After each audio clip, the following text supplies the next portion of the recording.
কিন্তু প্রিয় ভাই বোনেরা, বাংলাদেশ যখনই গণতন্ত্রের পথে যাত্রা শুরু করে, কিছু মহলের সেটি পছন্দ নয় এবং সেই সকল মহল যারা চায় না বাংলাদেশের মানুষ তার ভাগ্য পরিবর্তনের জন্য পরিশ্রম শুরু করুক, যারা চায় না বাংলাদেশ পৃথিবীর সাথে পাল্লা দিয়ে সামনে এগিয়ে যাক, সেই মহল ষড়যন্ত্র শুরু করে অতীতের মতন।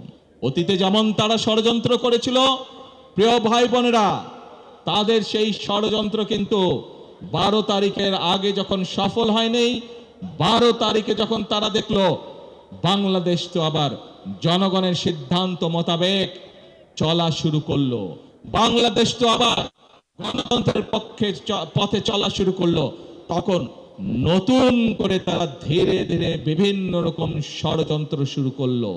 তারা চেষ্টা করছে এখন বিশ্ব দরবারে প্রথমে বাংলাদেশকে বিতর্কিত একটি অবস্থানে নিয়ে যাওয়ার জন্য। তারা চেষ্টা করছে বিশ্ব দরবারে বাংলাদেশ যাতে বন্ধুহীন হয়ে পড়ে, কিন্তু বিশ্ব দরবার দেখছে বর্তমান সরকারের পেছনে বাংলাদেশের মানুষের, জনগণের সমর্থন রয়েছে। বিশ্ব দরবার দেখছে বর্তমানে বাংলাদেশের যে সরকার, এই সরকার জনগণ দ্বারা গঠিত সরকার। বিশ্ব দরবার দেখছে বর্তমান যে বাংলাদেশ পরিচালিত হচ্ছে যেই সরকার দ্বারা, যেই সংসদ দ্বারা, এই সংসদ, এই সরকার জনগণের দ্বারা গঠিত সংসদ, জনগণের দ্বারা গঠিত সরকার।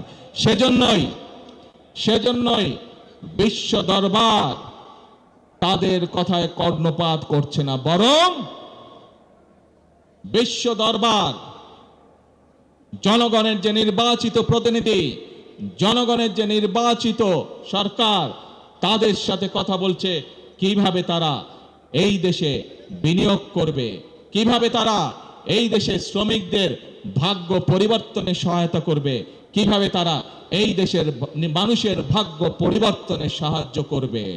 প্রিয় ভাই বোনেরা, আমাদেরকে বিশ্ব দরবারের এই সুযোগ গ্রহণ করতে হবে, দেশের স্বার্থে, এই দেশের মানুষের স্বার্থে, সর্বোপরি এই দেশের শ্রমিক ভাইদের স্বার্থে। সেজন্যই আজকে আমাদেরকে চোখ কান সব খোলা রাখতে হবে। যারা দেশকে বিতর্কিত পর্যায়ে নিতে চায়, যারা দেশে অরাজকতা সৃষ্টি করতে চায়, এরকম যদি কেউ থাকে, তাহলে শ্রমিক ভাই সহ প্রতিটি দেশের প্রতিটি বাংলাদেশি প্রতিটি মানুষের কাছে আমার আহ্বান থাকবে, আপনাদেরকে সজাগ হতে হবে, আপনাদেরকে সতর্ক হতে হবে, আপনাদেরকে জেগে উঠতে হবে, আপনাদেরকে তাদের ষড়যন্ত্র প্রতিহত করতে হবে, জবাব দিতে হবে, যেভাবে আমরা স্বৈরাচারকে 17 বছর ধরে জবাব দিয়েছিলাম। প্রিয় ভাই বোনেরা, কথা একটাই, কাজ একটাই, সেটি হচ্ছে দেশ গড়া।